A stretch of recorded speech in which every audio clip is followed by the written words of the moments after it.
महाराज जी, ये एक बड़ा गंभीर विषय है और भारत में बढ़ चढ़ कर हम इन चीजों को देखते हैं। लगातार बलात्कारों का रेशो देखा जाए तो लगातार बढ़ रहा है। आप जैसे संत इस नजरिए अलग नजरिए से इन सारी चीजों को देखते होंगे, जाहिर सी बात है। तो महाराज जी, इस चीजों पर किस तरह से रोक लगाई जा सकती है? हमें लगता है भैया, जो मोबाइल हैं उनमें जो शॉर्ट वीडियो आजकल चल रहे हैं और उसमें जो कई स्त्रियां नंगा नाच कर रही हैं, सबसे पहले तो उनको बंद कराना चाहिए। उनके व्यूअर्स करोड़ों में होते हैं, वो लोग पैसा कमाती हैं, घर में बैठकर अपना चरित्र हनन कर रहे हैं। कई लड़के ऐसे हैं जो उस तरह के वीडियो डालते हैं। तो वो जो यूट्यूब है या शॉर्ट वीडियो है, फेसबुक पे है या जिस भी सोशल मीडिया पे है या इंस्टाग्राम पे है, तो जहां भी गंदगी फैलाई जा रही है, संस्कार विहीन नंगा नाच किया जा रहा है, टैलेंट के नाम पे जहां कपड़े उतार कर पछता फैलाई जा रही है, उनको रोक लगानी चाहिए। देखो, इस समय केंद्र में ऐसी सत्ता है जिसे लोग संस्कारवान मानते हैं, जिसे लोग मानते हैं कि ये हिंदू धर्म की परिपाटी पे चलती है। तो उसी सरकार में जब वो जो ये मीडिया को देखते हैं या जो टीवी चैनल को, या कोई तो होगा जो इंटरनेट की दुनिया के ऊपर बैठता होगा, वो जब पास करते होंगे, तो इस तरह की जो चीजें हैं जिसमें लड़कियां कॉल गर्ल, एक तरह से ऐसा लगता है जैसे वैश्यालय परोसा जा रहा है। हर के मोबाइल पे पॉर्न परोसा जा रहा है। तो ऐसी चीजें जब परोसी जाएंगी तो कितनी इंद्रियों में भड़काव पैदा होगा, और इंद्रियों का स्वभाव है उत्तेजित होना। रूप रस गंध शब्द स्पर्श, ये इंद्रियों के कर्म हैं, और इंद्रियों को आप बुद्धि से कंट्रोल नहीं कर सकते। आप कहाँ तक करेंगे? इंद्रिय का वेग है और गुस्सा आ रहा है तो आप कितना भी उसे समझाइए, लेकिन उस समय वो गुस्सा किसी न किसी पे निकलेगा। नहीं निकलेगा तो खुद की मिट्टी भींचेगा, कुछ सामान तोड़ेगा, कुछ ना कुछ होगा। क्रोध है ऐसे ही, मनुष्य के शरीर में जब वासनाएं प्रकट होंगी तो वो निकलेंगी ही।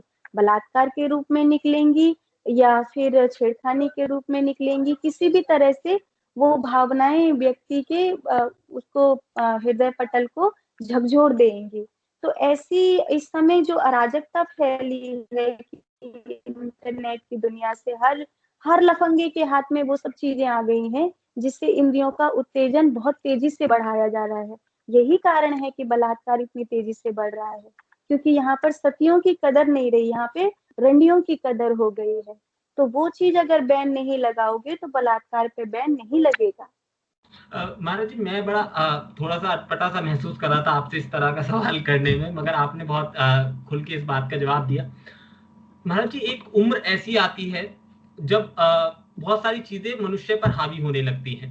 जब जाकर आजकल का बड़ा ट्रेंड बन गया है लिविंग रिलेशनशिप। शादी से पहले एक लड़का एक लड़की साथ रहते हैं, और संविधान उसकी इजाजत भी हमें देता है, हमारा मुल्क हमें इजाजत दे रहा है। वो बात अलग है कि आप जैसे संत और सरकारें इसकी अनुमति ना दें, या फिर हमारे पूर्वज इसकी अनुमति ना दें। तो आप किस तरह से डर पैदा करेंगे? जाहिर सी बात है, वो डर पैदा करके वो चीजें दूर होंगी, वरना वो संविधान का हवाला देते यूथ कहता रहेगा कि इसकी इजाजत तो हमें संविधान दे रहा है। आप कौन होते हैं बोलने वाले? यूथ को फैक्ट पे बात चाहिए। अगर महाराज जी, अगर हम थोड़ा सा आगे जाकर देखें और पुराणों के हिसाब से इन चीजों को देखा जाए, तो क्या कुछ सजाएं निकलती हैं जो आज इस तरह का माहौल बनाने में लोग बाग कामयाब हुआ है, और जो हमारा यूथ कर रहा है आगे जाकर क्या कुछ भुगतना पड़ेगा उसे? देखो भैया, एक एक तरीका ये होता है कि तुम आज ये करोगे और उसका परिणाम तुम्हें बाद में ये मिलेगा। लेकिन प्रैक्टिकली अगर आज का आज देखो, तो प्रत्येक व्यक्ति के पास अपना एक ओरा होता है। ओरा होता है प्लस उसकी ऊर्जा का जो घेरा होता है, वो उसकी तेजस्विता बनकर उसकी आंखों में झलकता है। और जो उसके पास तेजस्विता होती है या ओरा होता है, वो उसके हृदय में इस कदर छाया होता है कि वो पूरे अस्तित्व में होकर के बोलता है। कहते हैं कि एक सती नारी जब आदेश दे देती थी तो सूर्य को भी रुक जाना पड़ता था।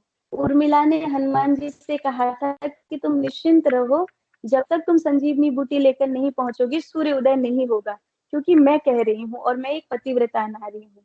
तो एक कहीं ना कहीं जो पिंड और ब्रह्मांड मिला हुआ है, शास्त्रों में कहते हैं कि हमारा शरीर पूरे ब्रह्मांड का एक छोटा वो है, कोश है, जिसमें सब कुछ है, पूरे ब्रह्मांड की हर एक चीज छोटी छोटी रूप में हमारे इस एक शरीर में विद्यमान है।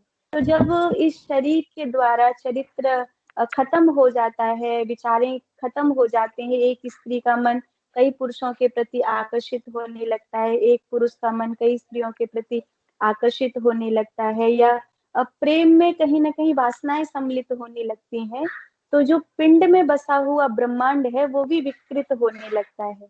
ऐसे में उसका जो ऊर्जा का घेरा है वो इतने निचले स्तर पे चला जाता है। आप देखो कि एक सती नारी के चेहरे पर और एक वेश्या के चेहरे पर क्या अंतर होता है। दोनों में अंतर महसूस होगा, चाहे वो मेकअप की हो या नहीं की हो, आप दोनों को खड़ा करके देखेंगे तो एक नूर का अंतर पाएगा। एक सती नारी के चेहरे पर अलग नूर होगा और एक वेश्या के चेहरे पर अलग नूर होगा। ऐसे ही एक जो ऐसा पुरुष है जो कई स्त्रियों से ये करता है, उसका चेहरा देखो और एक ब्रह्मचारी पुरुष का चेहरा देखो, दोनों के नूर में बहुत बड़ा अंतर होगा। एक व्यक्ति हवन करके उठा हो, एक व्यक्ति पिक्चर देखकर उठा हो, दोनों की नूर में अंतर होगा। यही ऊर्जा का घेरा होता है, ये ओरा होता है। तो जब कोई लिविंग, ये क्या बोलते हैं इसको, लिविंग रिलेशनशिप, रिलेशनशिप मैरिज। जो भी मतलब ये विवाह से पहले रहने का जो ये प्रक्रिया है, इसमें कहीं ना कहीं भीतर में एक बात पता होती है कि वो मेरा नहीं है फिर भी उसके साथ वो रह रही है, वो मेरी नहीं है फिर भी उसके साथ मैं रह रहा हूँ, क्योंकि ऑप्शंस है कि इसको छोड़ के दूसरा विवाह किया जा सकता है। अभी वो परख रहे हैं एक दूसरे को। तो कहीं ना कहीं इंद्रियों का घेर, जो झकझोरपन है, वो बहुत विकृत हो गया है। और ऐसा होने से जो अस्तित्व में हमारी प्रार्थनाएं सुनी जाती थी वो नहीं होंगी, वो कभी नहीं होंगी। जैसे एक सती नारी कहती है, तो कहीं ना कहीं ब्रह्मांड में अस्तित्व को सुनना पड़ता है। जो भी तुम्हारा है, जो भी तुम जिसको मानते हो, राम है, कृष्ण है, माँ भगवती है, अस्तित्व है, माने नाम अलग है पर है अस्तित्व। अस्तित्व को जब तुम पुकारते हो और तुम सतित्व से भरे हुए हो, चरित्र से भरे हुए हो, तो तुम्हारी पुकार 100% सुनी जाएगी। लेकिन जब तुम चरित्र से गिर जाते हो तो तुम अपने ओरे को भी खो देते हो, ऊर्जा को भी खो देते हो, और अस्तित्व से कहीं ना कहीं तुम टूट जाते हो। और जो व्यक्ति अस्तित्व से टूट जाता है, उसे 84 लाख योनियों में भटकने से कोई नहीं रोक सकता। उसके प्राण भी नीचे के केंद्रों से जाएंगे, ऊपर के केंद्रों से नहीं जाएंगे। और जिसके प्राण नाभि से नीचे खिसक गए, उस व्यक्ति को पशु होने से फिर कोई नहीं रोक सकता। तो ये जो प्रक्रिया है, ये अगर तुम समझ पाओगे तो निश्चित रूप से कभी भी लिविंग ये रिलेशनशिप में या फिर चरित्र के हनन में विश्वास नहीं मान करोगे। जी, एक छोटी सी कहीं एक वाक्य में उन यूथ को जवाब देना हुआ आपका, क्योंकि जाहिर सी बात है सोशल मीडिया पे बहुत सारे लोग इस बयान को बहुत ध्यान से सुनेंगे, और समाज जिस ओर जा रहा है, बहुत से माँ बाप इस बातों को सुन रहे हैं आपकी, तो उन सबके लिए एक छोटा सा मैसेज। हाँ, हम यही कहेंगे कि परमात्मा ने तुम्हें मनुष्य बनाया है, तो मनुष्यता की ऊंचाई यही है कि तुम्हारे प्राण जब तुम जन्मे हो तो नाभि पर मिले हैं। अगर साधना करोगे, ब्रह्मचर्य से रहोगे और अपनी जो इंद्रियों के वेग हैं उन पर नियंत्रण करते हुए अपने मन से ऊपर अपने आत्मा को रखोगे, तो तुम इस शरीर में होते हुए भी मुक्त हो जाओगे और संसार में जियोगे तो प्रसन्न होकर, संतुष्ट होकर जियोगे। और अगर तुम भोगों में फंसोगे, तुम्हारे प्राण अगर नाभि से भी नीचे खसक जाएंगे, तो फिर तुम्हारी इच्छाओं की कभी कोई पूर्ति नहीं कर पाएगा और तुम्हारे दुख का भी कभी कोई अंत नहीं होगा।